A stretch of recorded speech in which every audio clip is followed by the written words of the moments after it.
Danny D.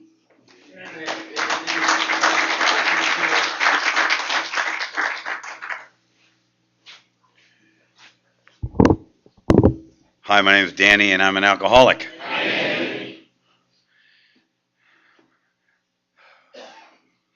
Do you think Bill and Bob ever thought they'd end up in a picture of a foot? Isn't that awesome?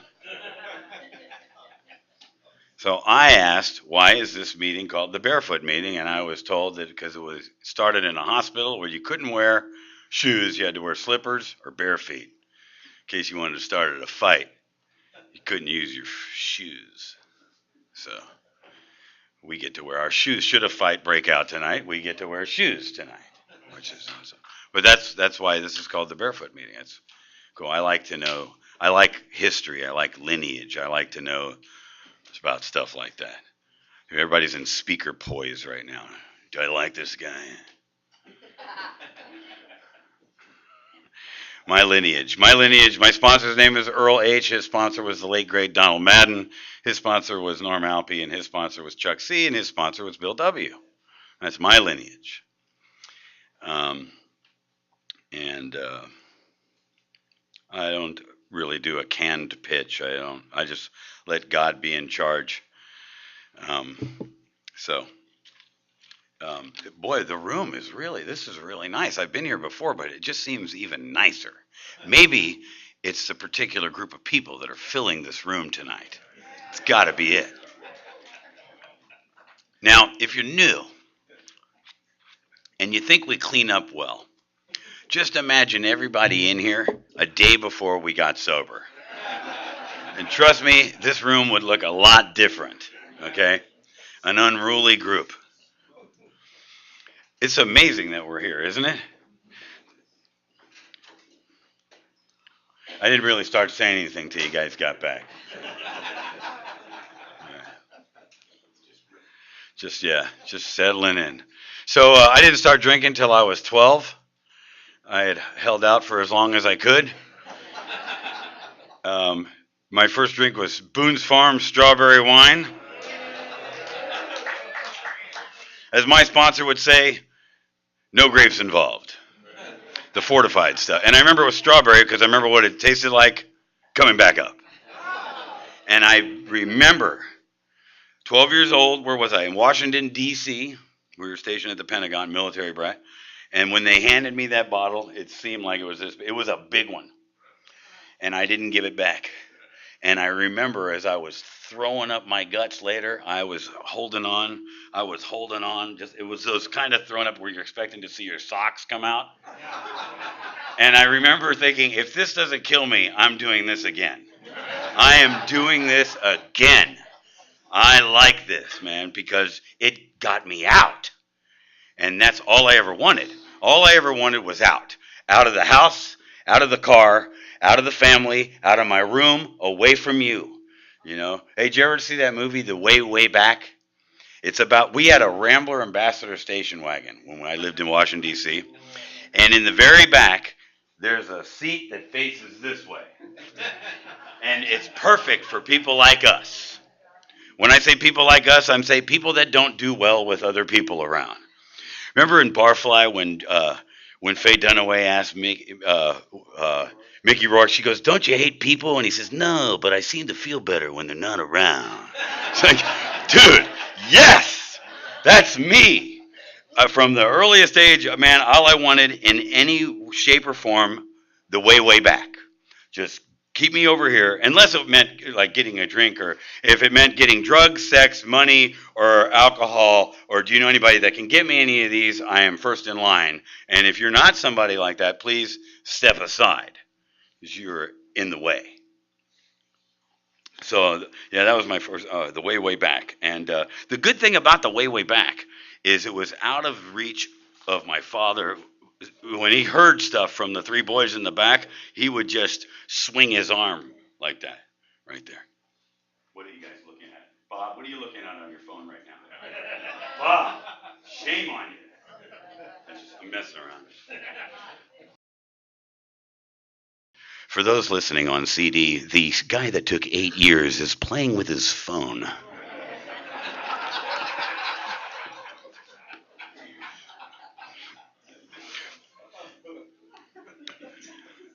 Bob hated me before I got here, so it doesn't matter. Um, so Hey, anyway, yeah, 12 years old. Yeah, I took a Boone's Farm strawberry wine. So it's humble beginnings for me. The next thing I did is back when I was 12 years old, people used to smoke pot that had seeds in it, and they used to have to clean the seeds out. And somebody didn't clean the seeds out, and the first joint I ever smoked had a seed in it, and it popped and stuck to my forehead. And I was like, all right, that's part of it. And that's okay. That's what happens. That's what happens. And then the next thing I found was Southern Comfort, and that was it right there. That was reliable stuff, reliable. And the reason I did Southern Comfort was because when we used to sneak into concerts in San Antonio, Texas, Boone's Farm. Southern Comfort is shaped like it's curved. The half pint is curved, and you can stick it in your boot. You know, and it turned out being my go-to. It turned out being God in a bottle, a friend, until it turned on me. That's so distracting, Bob. Put the phone away, dude. All I can see from right here is you messing with that phone. Stop it. Behave. It's not good. Right? Where's the unity when you need it? Unity is the first side of the triangle. Come on. There you go. I only have 2 brain cells, and one of them's focused on you. There you go. Thank you. All right. Okay. So, all right. So my father was a full bird colonel in the Air Force. He was the head of the Inspector General's office. He was a terrible, terrible, terrible father. He put hands on me every chance he got, belt buckles, extension cords, fists. I was the kid at the hospital that had to explain, with my dad standing behind me, how I kept falling off my bike. But I didn't. And so I was used for a punching bag, and drugs and alcohol took away that feeling, And, I know that we talk, this is Alcoholics Anonymous, and we have this thing called singleness of purpose. But I would like to invite you into the room. I know that my job as a member of Alcoholics Anonymous is to create unity. As a good member of Alcoholics Anonymous, it is my job to have the man with 30 days sit over there and hopefully say me too as many times as you can. So maybe if you you didn't live in New York in the 30s, and you weren't a stockbroker, and gin wasn't your thing, maybe you liked other things. Maybe your thing was peeking out the window, taking things apart, and the DEA was outside because you liked snorting that snortable alcohol. Or maybe you liked smokable alcohol. Or maybe you liked pill form alcohol. To me, it's all alcohol. To me, to this alcoholic, all those things. In the doctor's opinion, it says it, and I'm paraphrasing it. It seems that we should abstain from alcohol in all its forms. And to me, the way that I interpret that is now here we are 75, 78 years later from 1935. And now there's a whole lot of other things. And may I suggest, if you're sitting there and the beast is working on your head, because the beast doesn't want me in the room. The beast wants to find the differences between you and me so I don't have to stay here. The beast wants me to say, I never did that. I don't look like that. He probably doesn't feel like I feel, because look at how he looks. And I'm judging your outsides to my insides, like I always did. And the greater aspect of my disease with alcoholism is the obsession of the mind. And the beast is, like Myra so beautifully said, cunning 20 years. There she was, typical, more about alcoholism, right? Maybe I'll put a little milk in my whiskey. Thus starts another trip to the asylum for Jim, right? For her, it was a bowling alley. The bartender's understanding. So maybe, and the beast, man, gutsy. You be mopping up a meeting, right? Beast is going, hey, man, what do you say we go get a little, in a meeting, doing your commitment, beast is talking to you. So loud that it's amazing that you can't hear it, right? So may I invite you to identify, if you're new, to look for a reason that you can identify instead of separate, because I did that my whole life. So now, if you're a 500-pound lesbian mud wrestler, I'll find something in common with you. I don't care what it is, man. Because I came to that door right there, broken. I mean, the way I looked, my body and my mind was just a symptom of what was happening to me. What was happening to me was I was losing and almost lost my soul. It was a spiritual thing. And Alcoholics Anonymous doesn't teach me how to be spiritual. I came into the world a spiritual person. Everybody in this room is what I believe came into this world perfect and spiritual and loving. But what Alcoholics Anonymous does is it gives me a design. It gives me something that breaks down self. It helps me remove self so that I can be the man that I was meant to be. A loving human being. I did martial arts for over 25 years. I boxed. Everybody in my family boxed. I learned at an early age, if you punch something hard enough, it'll leave you alone or agree with you. I have taken on and challenged sheriff's departments, full bars, entire buildings. There was a time when I would have happily challenged any man in this room to a fight. I lived my life in violence. I knew what to do in a fight. What I didn't know how to do and what I didn't know about was the most powerful force in this universe. And it's called love. It's called being gentle. I always had that inside of me. But when it ever came out, I don't know if anybody ever read Bukowski, but there's this great poem called Bluebird.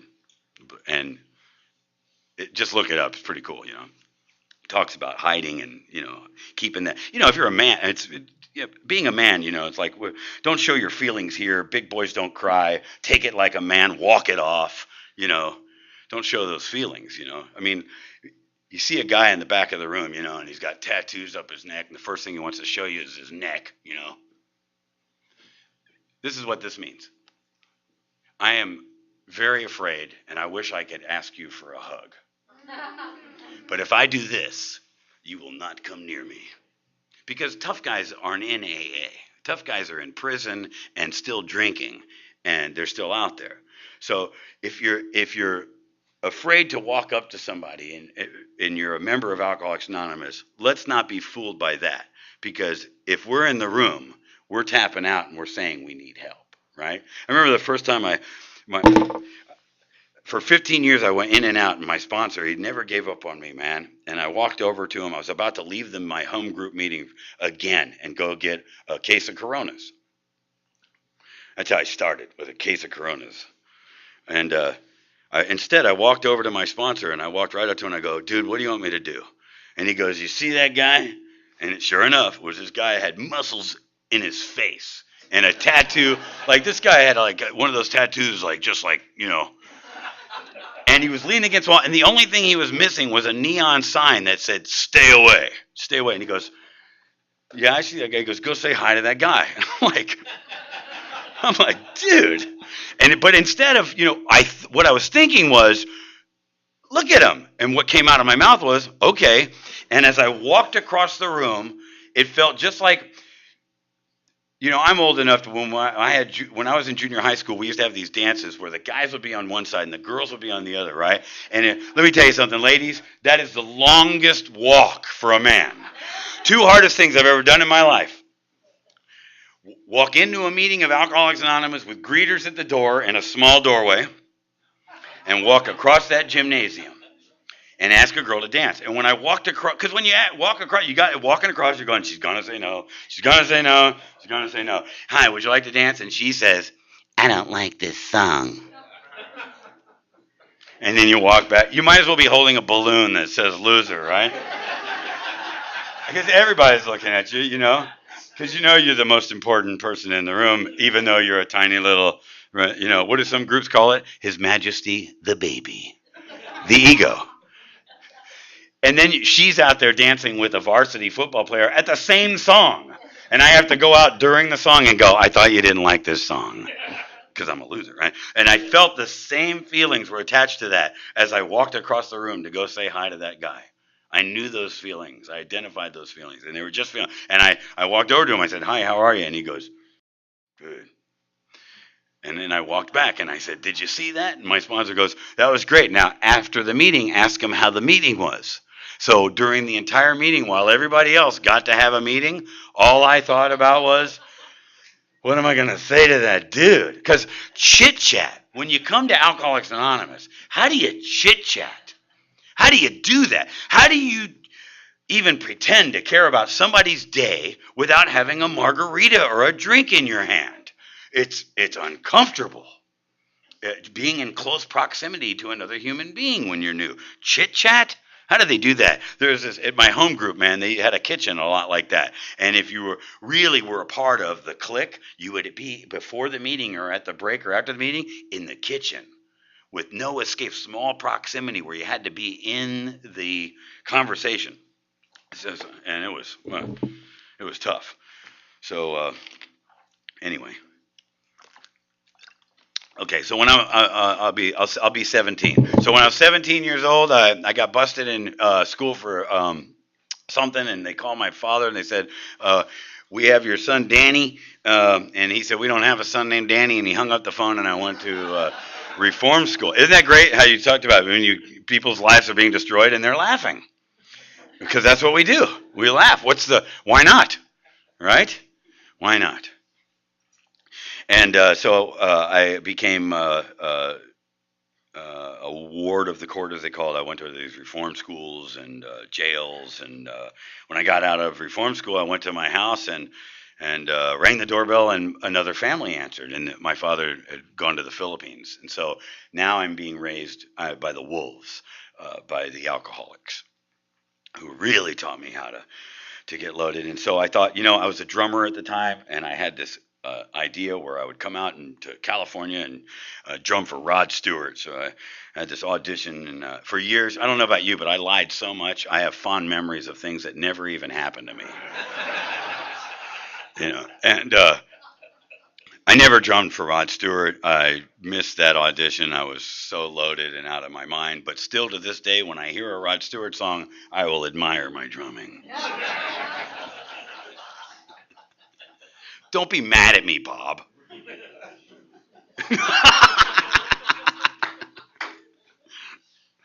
So I came out to California, man, and immediately the drum kit went to the pawn shop. I'm on the streets. I got to find out what it was like went right back to my alma mater. I started with Strawberry, Boone's Farm Wine, ended up right back living in the street. Oh, no, well, I got married. Don't forget that. Got married. Looked like something out of Leaving Las Vegas kind of movie. And got married when I was 22, and she taught me how to drink a fifth of gin before breakfast. And she was killed by a drunk driver on the back of a motorcycle in 1985.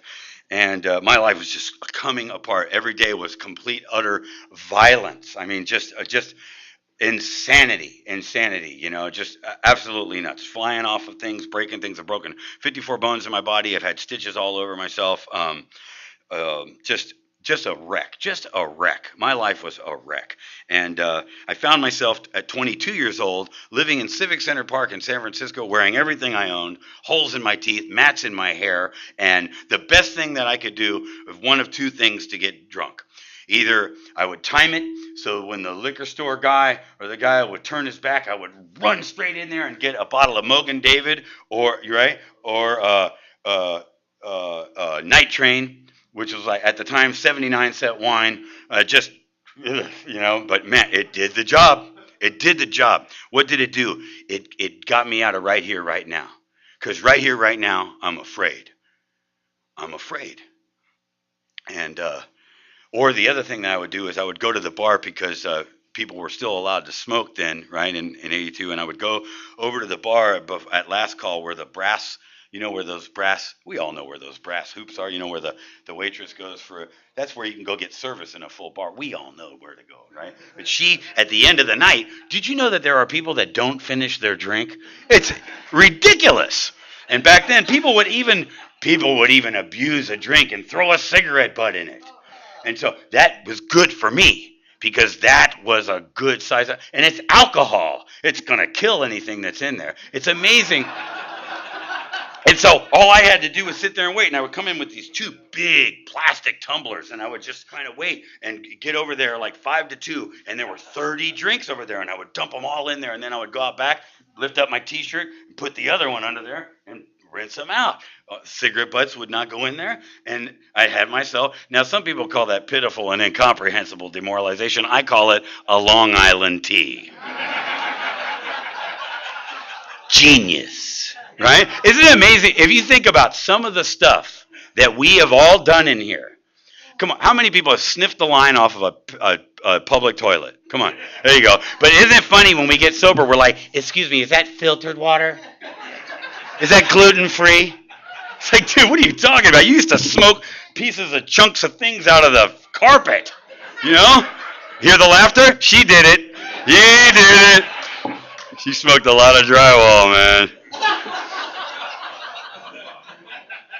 It's so good to laugh, man. Page 132, my favorite page in the big book. 17 lines down, 17 up, 2 inside. We absolutely insist on enjoying life because Lord knows how many people have been in the Men's County Jail here in L.A. Come on, right? Holding cell designed for 40 with 160 people in it. Not enjoying life, huh? How many people driven off into the night with their child's diaper money because you just didn't know how to not do that, right? So now, here we are enjoying life. This is when life happens. I remember when I first got here, I'm like, AA, really? A and A. A level of lame that I didn't know existed. Oh, really? They're gonna sing happy birthday. There's 6 birthdays, and they're gonna sing happy birthday every time. Really? Even though I'm wearing everything I own and there's piss on my pants, I'm critiquing the meeting. Right? Isn't it amazing the sense of entitlement one can have while wearing everything they own? Oi.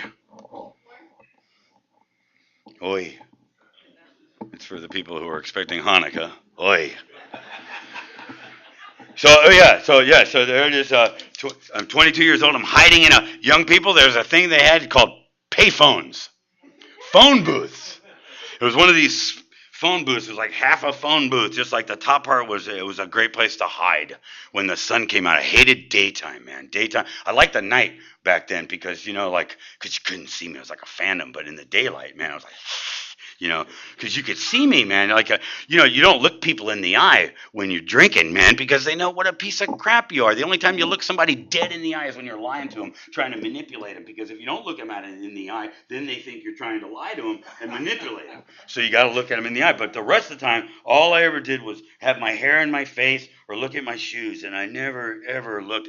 All you ever saw was the top of my matted head, right? So I was hiding in this phone booth, hiding in there, watching people doing things that I had no idea, having jobs and being all clean and fresh, having slept, driver's licenses with their names and addresses on it. Holy crap, right? And briefcases, clean clothing. I mean, how do you do that?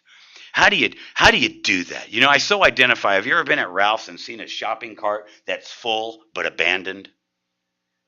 Where the project just became too much and someone had to abort ship? I get that.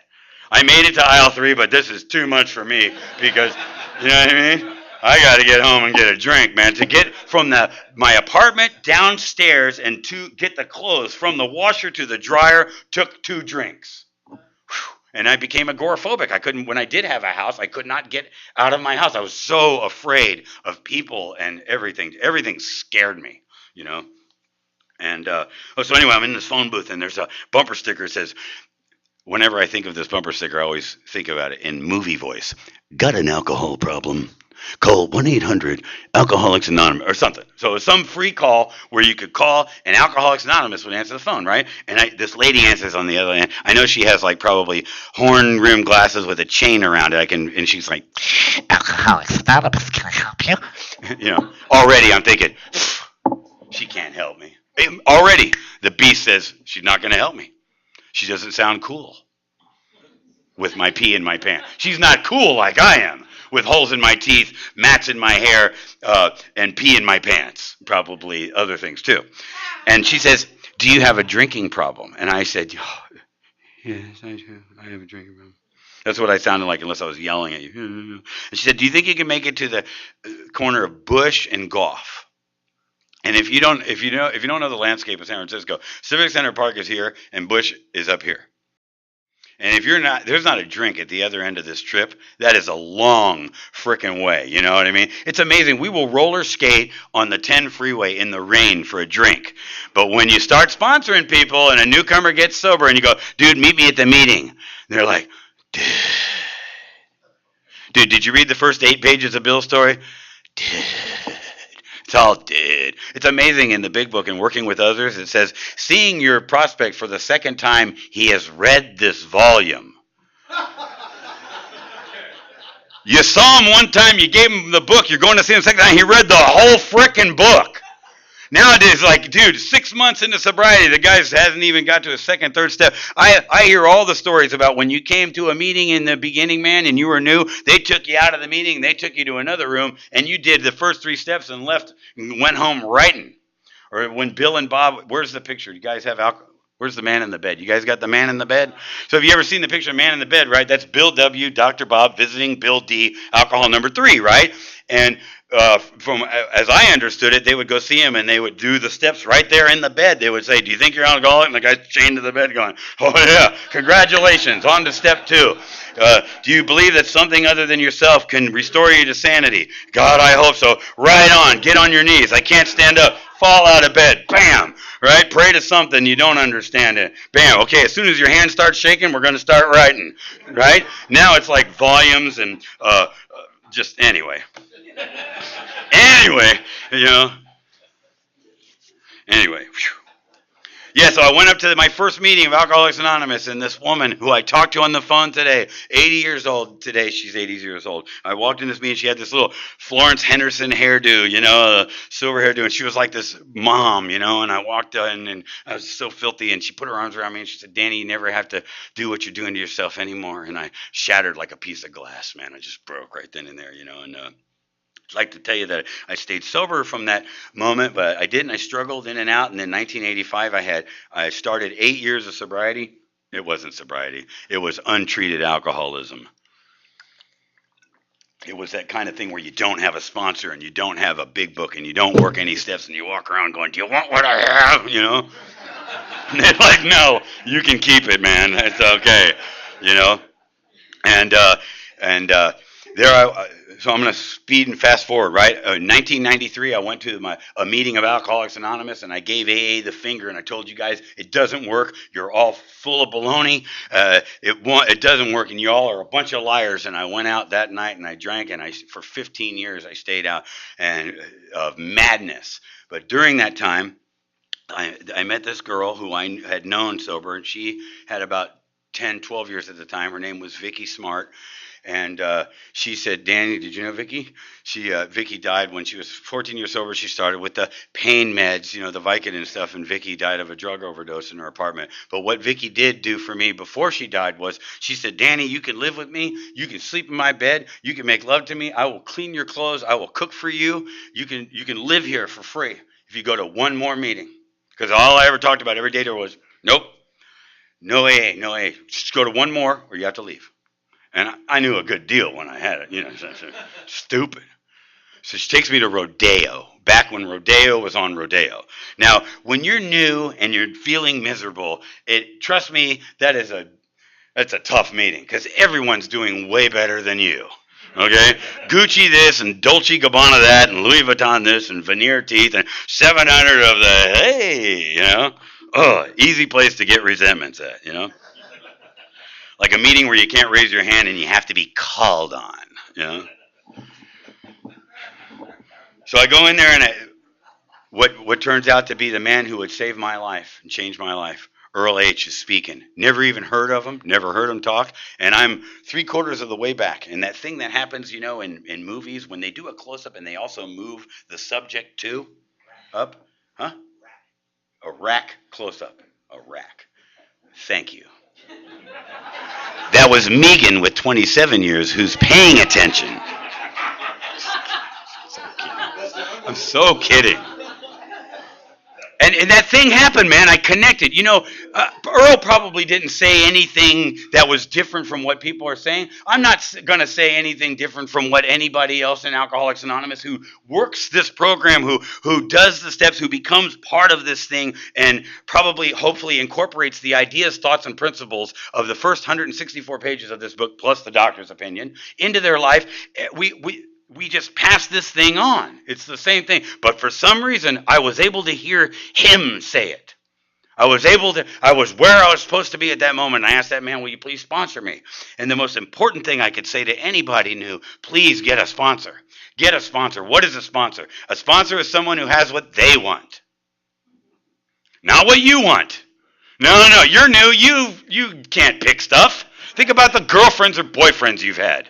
I remember calling my sponsor going, Earl, do you think I should see Debbie again? He goes, oh, Debbie? You mean the one that broke the windshield of your truck and put the hose in there and turned it on for 8 hours? Nah, bad idea.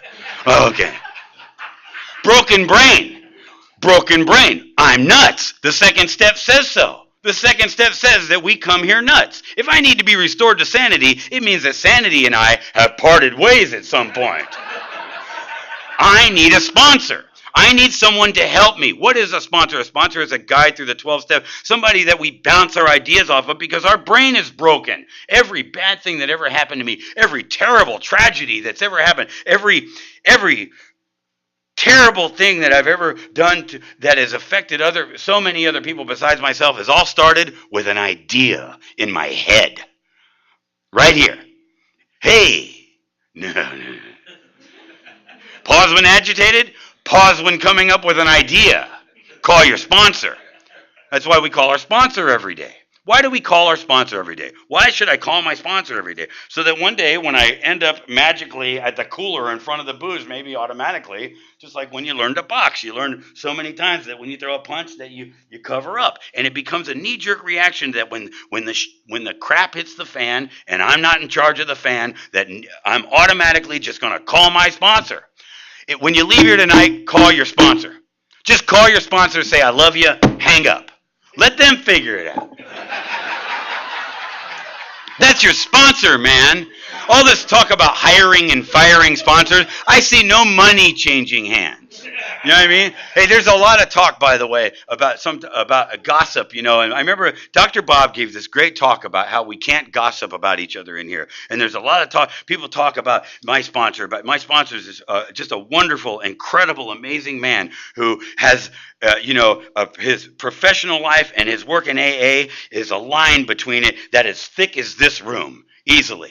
But so many people want to talk smack, and I know what that is. It's just jealousy.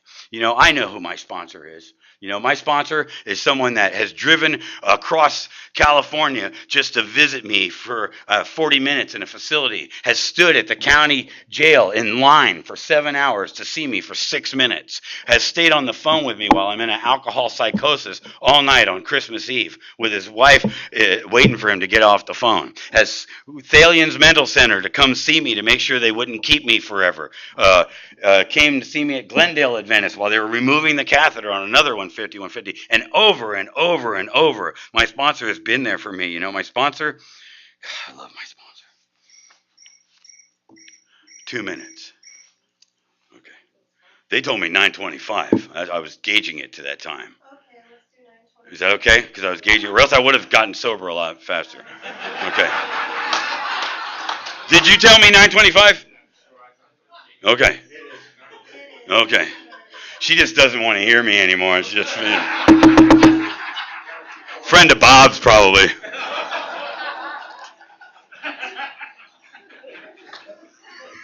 Get it? Friend of Bill? Friend of Bob? Never mind.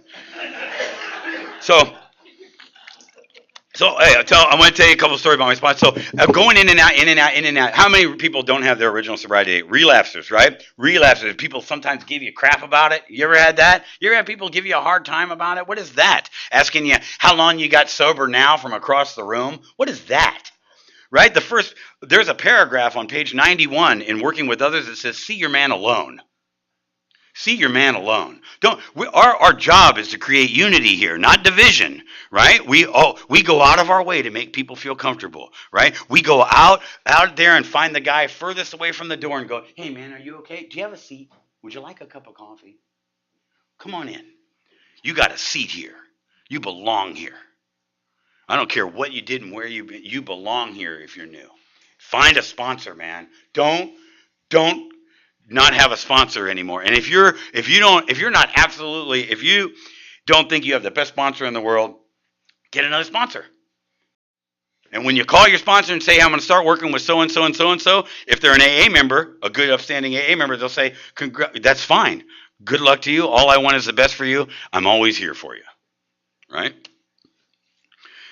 So I was relapsing. I'm going in and out. My home group was the Sherman Oaks Monday night, good old AA group. Sherman Oaks behind the Mills Drive-In. And it was a really tough meeting, man. Let me tell you why. Imagine these rows all lined up facing this way, and these rows all lined up facing that way. And you're stuck looking at each other. Dude, that is tough. Right? And then there's somebody leads for like 10 minutes, and then you can't raise your hand. You have to be called on.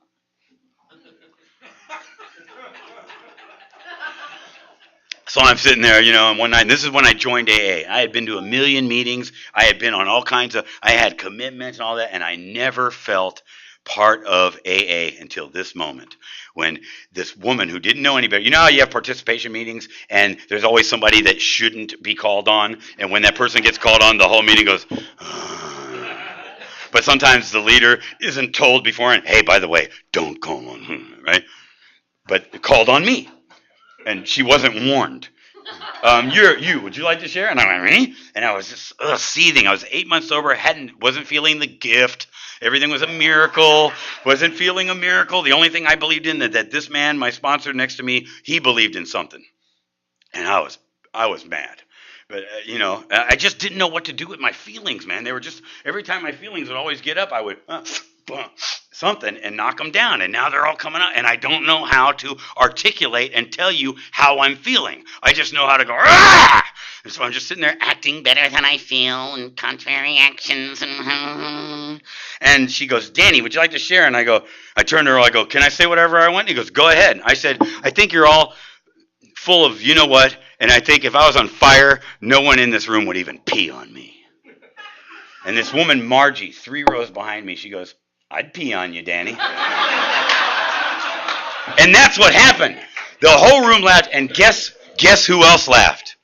I laughed. At that very moment, all this stuff fell off of me. I wasn't a macho dude with a chip on my shoulder anymore. I felt it all fall away, right? And that was in February. That was in 2008. No, yeah. Yeah, 2008. February 18th, 2008 is my sobriety date. I'm getting ready to get my 8 years back. Or real 8 years, but I joined AA. At that very moment, I decided, I want to be here. I want to be here. What should I do? And Earl said, hey, see that greeter commitment that scares you? That looks like a good idea. Now I have a sponsor and translator. What that means is, get that commitment or die.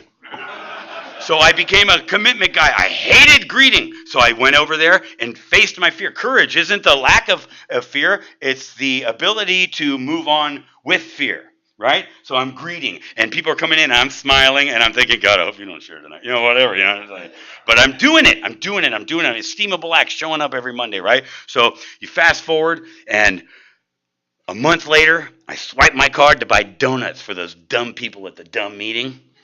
And it says, please contact Financial Center. It's not good. That's a express path to the 9th step. That's a levy from the IRS and the state. And I didn't know what I was going to do. Fast forward a couple weeks later, I was working at the W Hotel during the day, right? I'm an electrician, and it was that. I don't know if you guys remember, like 2009, that was the year we had 17 days in a row of triple-digit heat in the valley, and there was my apartment was tiny. It was small. It was smaller than half of this. No air conditioning, but it was mine, and I wasn't living with my connection anymore, which was good. And it was so hot, and my sponsor called me, and he said, meet me at the corner of Reseda and Ventura.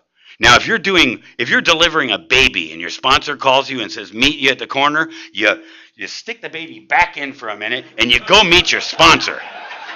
So I go to the corner of Reseda and Ventura, and it's hot. And I'm wearing my Carhartt, and I'm just, how am I going to do this? And there's Earl standing there. He's holding this envelope, and he's bigger than life. And I'm like, what's up, brother? He goes, here. I go, what's that? He says, open it and find out. So I open it. It's a piece of paper. It says, this is an anonymous gift. Keep it or pass it on. It's a stack of money like this. I said, what's this? He said, you know those people at the Monday night meeting that you greet with, and they heard about your problem, Danny. They love you, and they don't want anything to happen to you. And they all got together, and most of them couldn't even afford it.